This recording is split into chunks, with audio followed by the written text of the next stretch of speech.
Assalamualaikum warahmatullahi wabarakatuh.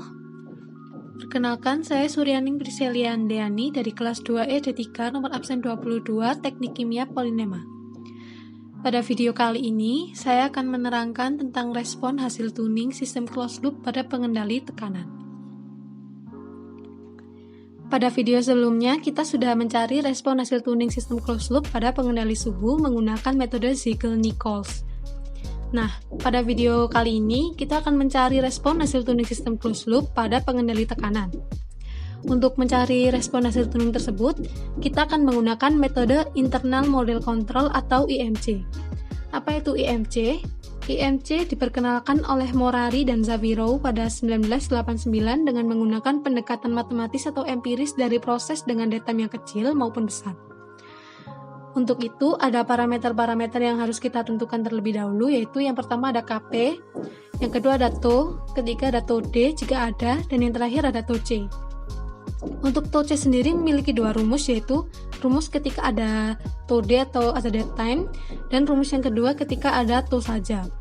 Untuk rumus ketika ada Tau D, yaitu rumusnya 0,5 dikali dalam kurung Tau ditambah Tau D, dan untuk rumus Tau C jika ada Tau saja, yaitu Tau P dibagi dengan 3. Selanjutnya, ada tabel internal model control yang berisi bentuk fungsi transfer, proportional gain-nya atau KC, integral time-nya atau Tau C, dan derivative time-nya atau Tau D.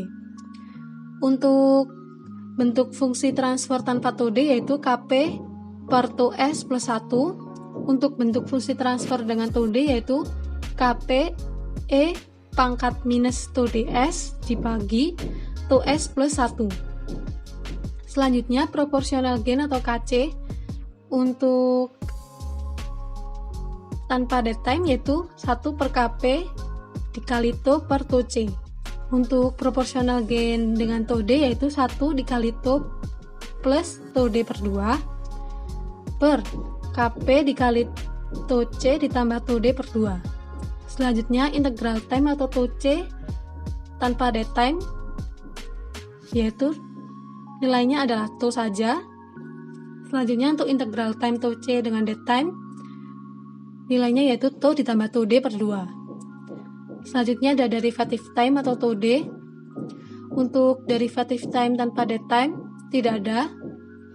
Dan untuk derivative time dengan Tau D dengan dead time yaitu rumusnya Tau dikali Tau D per 2 Tau ditambah Tau D.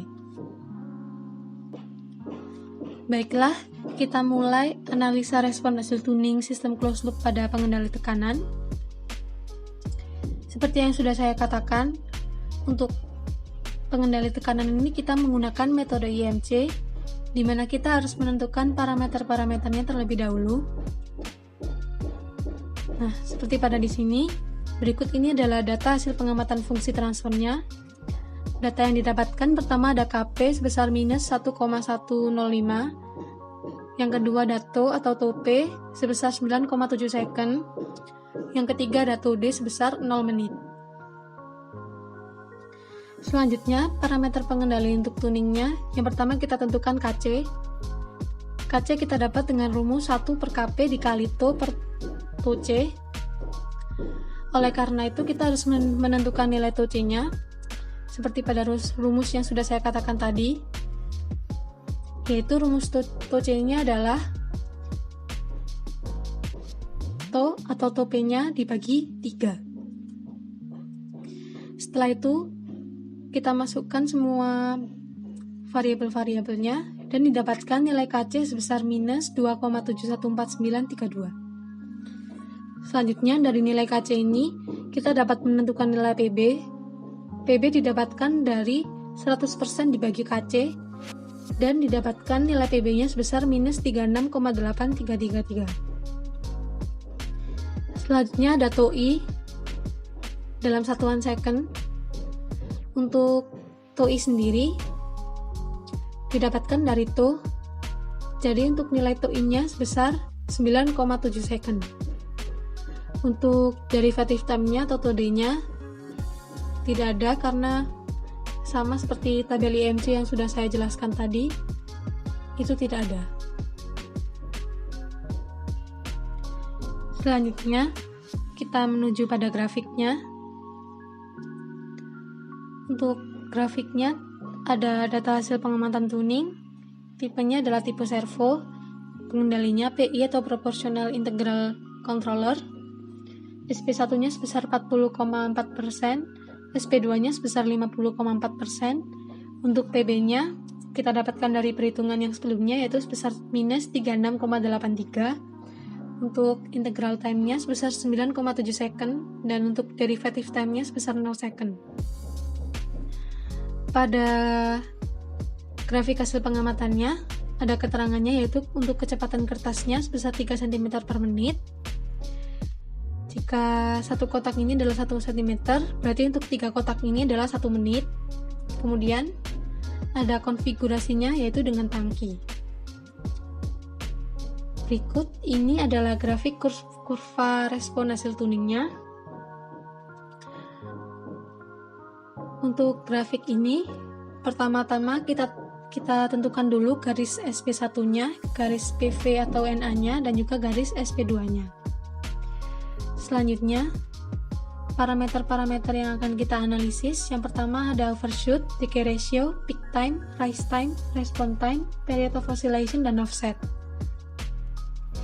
Untuk overshoot, decay ratio, peak time, dan period of oscillation itu tidak ada dikarenakan pada kurva grafiknya untuk puncak dan lembahnya tidak terlihat terlalu jelas, jadi tidak bisa dianalisa untuk parameter-parameter yang tadi. Parameter yang bisa kita analisa yang pertama yaitu ada rise time. Untuk rise time-nya sudah saya tandai berada di sini.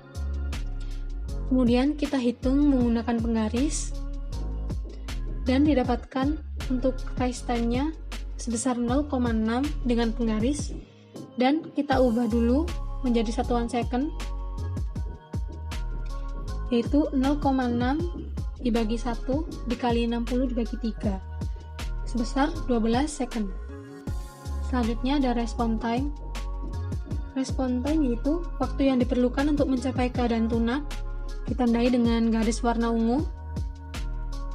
Kemudian yang kita lakukan adalah menghitung garis warna ungu ini panjangnya berapa dengan penggaris, dan didapatkan untuk response time-nya sebesar 5,5 dengan penggaris. Kemudian kita ubah menjadi second menjadi 110 second. Yang terakhir yaitu offset. Offset yaitu selisih PV steady state dengan SP yang akan dituju. Offset berada di sini dengan garis warna merah karena SP yang akan dituju adalah SP2 dan garis PV-nya ada di sini. Kita hitung dengan penggaris dan tidak lupa juga kita ubah satuannya menjadi persen dan didapatkan untuk offsetnya sebesar 0,1 dengan penggaris. Untuk hasil akhir offsetnya yaitu sebesar 0,4%. Sekian video dari saya. Terima kasih atas perhatiannya. Apabila ada salah kata mohon dimaafkan. Wassalamualaikum warahmatullahi wabarakatuh.